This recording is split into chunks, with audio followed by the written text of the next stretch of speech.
नमस्कार। आज हम आपको बताएंगे अपने विभागों में तबादलों की घपलेबाजी नहीं पकड़ पाए मंत्री। यह बात यूपी के मुख्यमंत्री योगी आदित्यनाथ की है। तो आइए हम आपके इसके बारे में बताते हैं।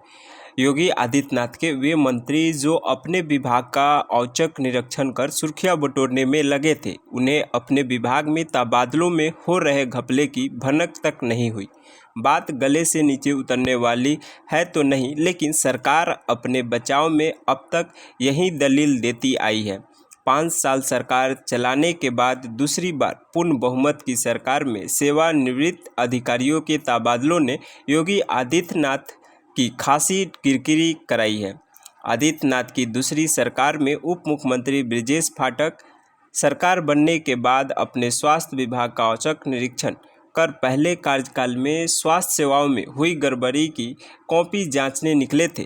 शुरू में उन्होंने ऐसा कर खासी सुर्खियां बटोरी, लेकिन उन्हीं के विभाग में हुए तबादलों में हेर फेर ने दूध का दूध पानी का पानी कर दिया। शासन ने गलत तरीके से स्थानांतरित किए गए 89 चिकित्सकों में जवाब तलब किया।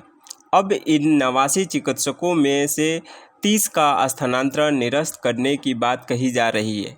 रही बाकी बचे चिकित्सकों की बात, तो उनके स्थानांतरण संशोधित करने के निर्देश दिए गए हैं। पाठक के विभाग के महानिदेशक स्वास्थ्य ने स्वीकार किया है कि तबादलों में नियमों का पालन नहीं किया गया है। प्रदेश में 2 मंत्रियों उप मुख्यमंत्री ब्रजेश पाठक और लोक निर्माण मंत्री जितिन प्रसाद पर आरोप लगे हैं कि स्थानांतरण में इनको विभाग में गड़बड़ी हुई है।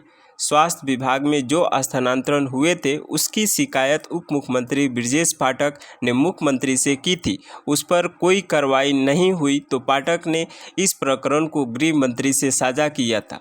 उसके बाद पीएमओ कार्यालय के हस्तक्षेप से जांच कमेटी बनाई गई। स्वास्थ्य के अपर मुख्य सचिव की खूब चली तबादला नीति में लखनऊ में 15 साल से जमे हुए डॉक्टर रामानंद का तबादला नहीं किया गया, लेकिन 5 साल कार्यकाल पूर्ण कर लिए डॉक्टर मनीष पांडे का स्थानांतरण लखनऊ से बदायूं दिया गया।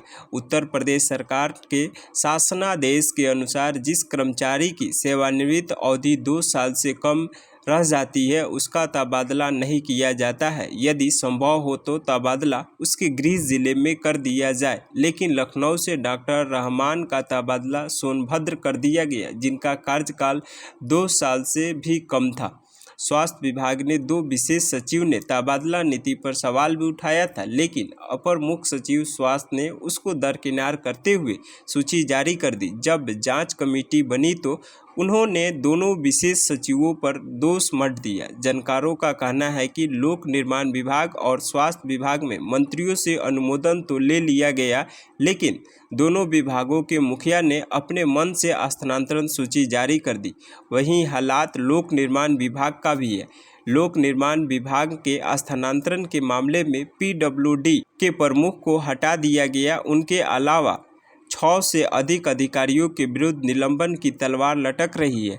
पीडब्ल्यूडी मंत्री जितिन प्रसाद स्थानांतरण के मसले पर जब घेरे में आए तो उन्होंने साफ कहा कि विभाग के मुखिया अधिकारी ने ना उनकी सुनी, ना उनके कहे पर कोई तबादला किया। पीडब्ल्यूडी में भी कई सेवानिवृत्त अधिकारी स्थानांतरित किए गए हैं। साथ ही अधिकारियों पर साधा निशाना।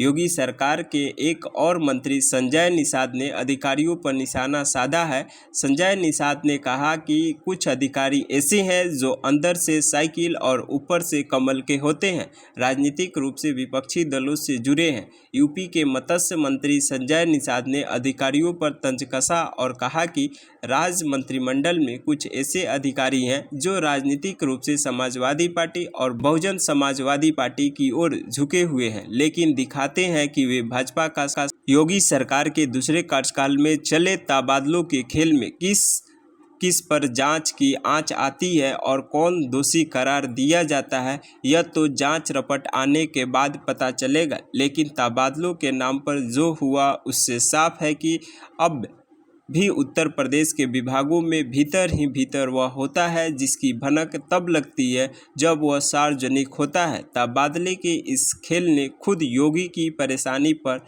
बल पैदा कर दिए हैं। तो यह वीडियो न्यूज़ आपको कैसा लगा, आप कमेंट बॉक्स में कमेंट कर ज़रूर बताएं।